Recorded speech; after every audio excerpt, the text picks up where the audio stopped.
What's up? It's Michael and Angela, brother and sister duo from Idoljob. Got to play last night out here at Dallas Reggae Fest 2024.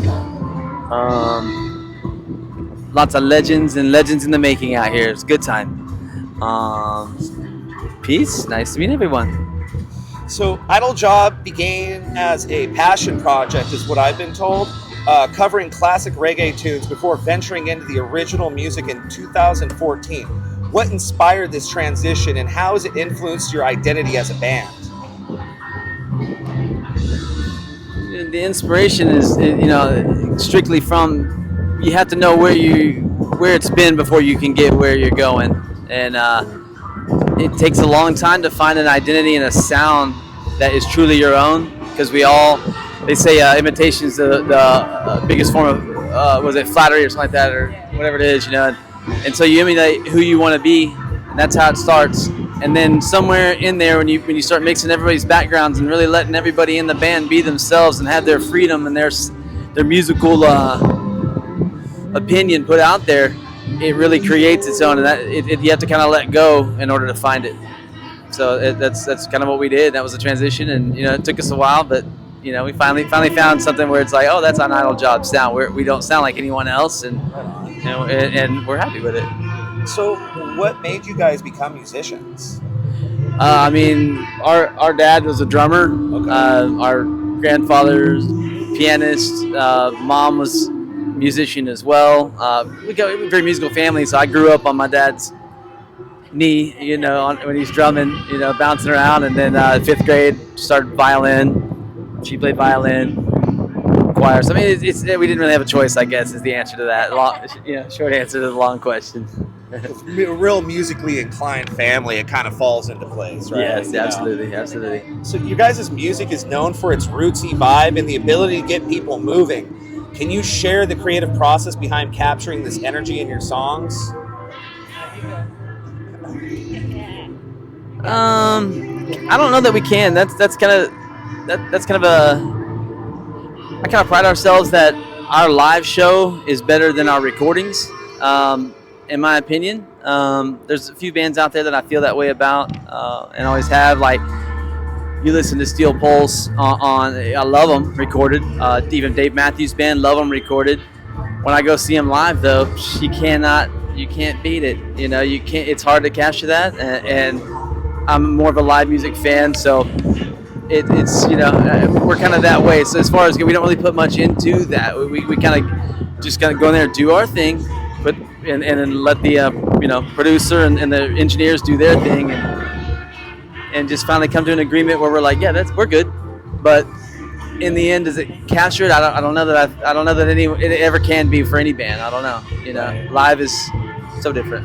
I'll tag team on that. And even just like growing up with him, he was always kind of leading the charge a little bit, and I wanted to kind of I want to be a little bit like him, and so I was always kind of figuring that out, and then just even getting more confident in myself, and finding out my own voice in the band and what I'm bringing and all that kind of stuff. Like, we've really kind of figured that out over the past couple of years as well, and all of us just are really meshing well together, and it's really coming together to our own sound, which is really cool. We didn't realize it until it was like, oh yeah, that is our sound. We have our own sound. That's awesome. So yeah.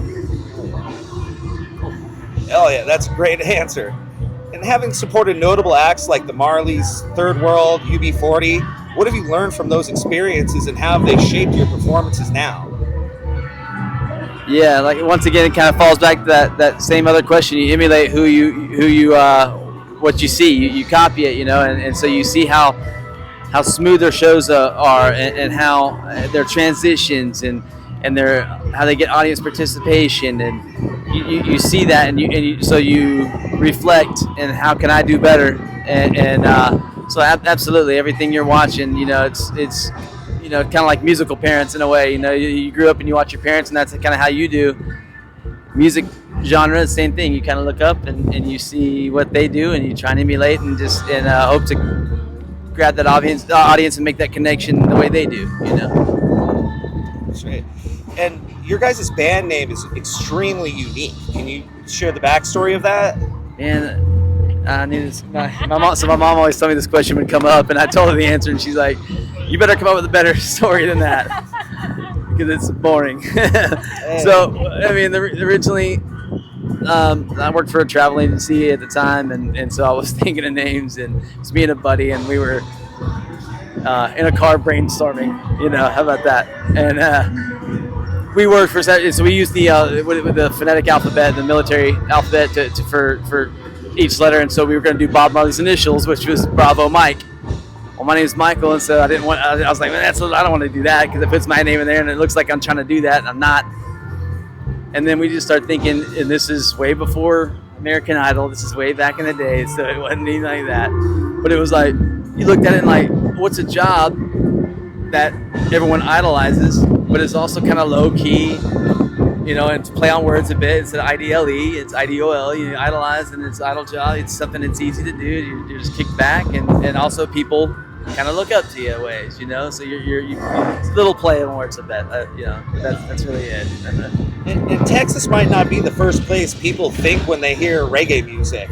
How has being based out of Texas area impacted your music or reach within the reggae community? Because you guys have gone around. It's not just, you guys aren't just like here, So how has that, changed when people say, oh, you guys are from Texas? Like, how does that, what does that kind of conversation go about on that? Still working on that. It's a tough state. We didn't, we definitely, that was a conscious decision made very, very early. In my 20s, there was a scene in Cali, and it was obvious that, and bags were packed, and I was ready to move and kind of get out there, but I was like, you know what, that doesn't spread the music like I want it to be spread. I'm already here in Texas. This is a country music state, and let's try and bring it here. Here's where my work is. I never looked. I've already gone way past any musical goals I ever had. I'm living in the bonus land at this point, So I just said, I'm just gonna stay here, do it here, and try and spread it to more people and inspire the next generation, so we can keep that torch going, burning and moving. Beautiful. That's a beautiful. And like we've said before on this interview, you guys are really known for your lively, engaging live performances. Can you share one of your most memorable performances that you guys could think of?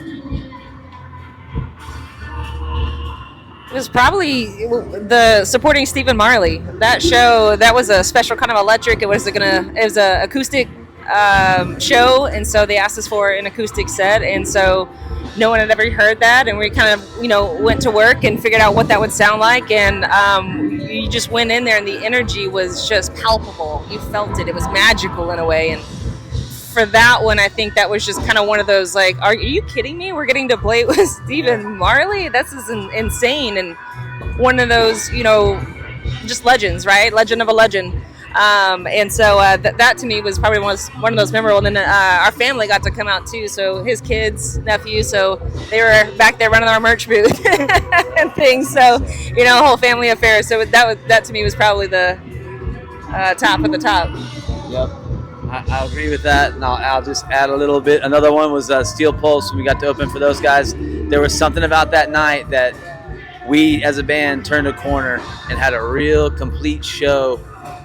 That it was like our first time that we put a show together where the crowd we let them crescendo right to the end with us, and it was something about that night was amazing. That's probably another one for me. That's awesome. Your guys' sound is also described as a mix of smooth harmonies, dub style, wailing guitar riffs. How do you guys balance these elements when you guys are writing? So that is a good question. It's kind of like clay. I mean, you just kind of let it be itself. The music kind of will guide a bit, and then you push back, and then it pushes back, and everyone has different personalities, different backgrounds. Our bass player is more like funk. That's probably his favorite if you asked him. Our drummer came from a death metal background, so he's got super chops that he's probably bored playing with us, but he's but his mind works different ways, and so. And then you got our Terry's he's awesome. Terry's just a beast on the guitar. Yeah, he can just do whatever. And so with all that, you don't want to, like I said, it's like this little piece of clay that we all get to push on a little bit. And sometimes we go against each other, sometimes we don't. And we put it to the what we call is the you know, kind of like the court of public opinion. We we put it out there, try everyone's ideas, and we all vote. And like, you know, no, that doesn't sound good, or yes, that sounds good, keep it. And we just take mental notes and finally arrive at something we can all be happy with, you know. And have been played with so many legends and had so many collaborations thus far. Is there any like goal collaborations you guys, like dream collaborations you guys could think of? I mean, as far as collabs go, yeah, I mean, anyone. We haven't really done anything like that yet.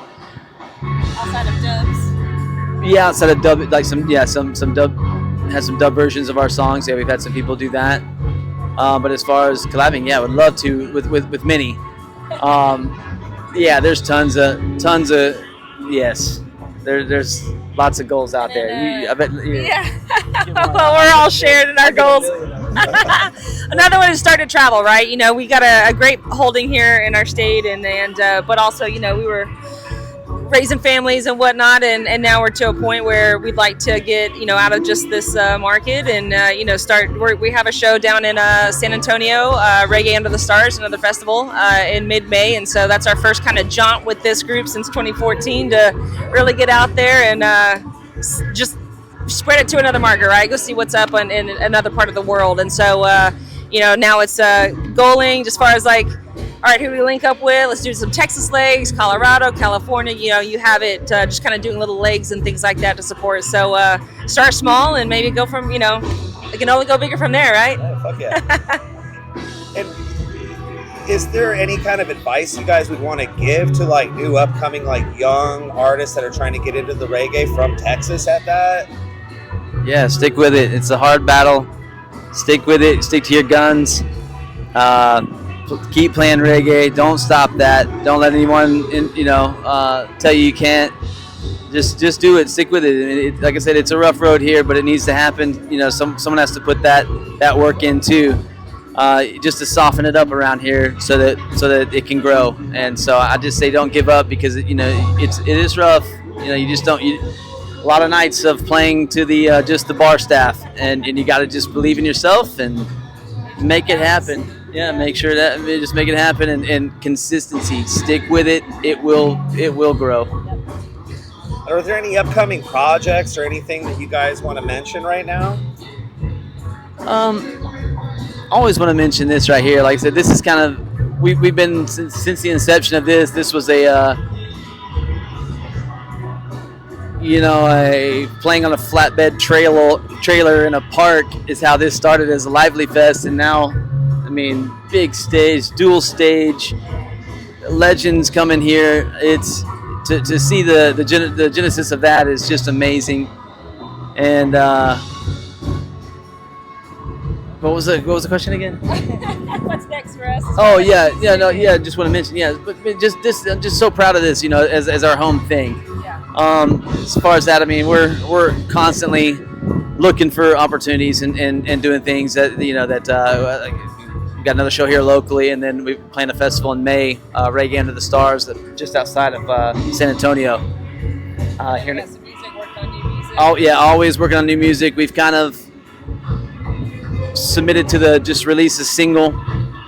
Whenever the song's done, we release it, you know, and send it out to the masses. I think we're I don't know if we'll ever do an album, maybe, you know, but we like the single strategy. Just drop singles and just as soon as they're out of the press, don't hold it back. As soon as they're ready, just drop them out to the people. So that's awesome. Yeah. Any final thoughts? Just thank you so much, Music Coast, for also sponsoring Dallas Reggae Fest and making this all possible. And thank you for our opportunity to get to speak with you as well, and spreading the love and the good use of the platform as well. So thank you so much. Thank you guys. I appreciate you as well, man. Like shared dreams. Thank you, brother. Thank you, sister.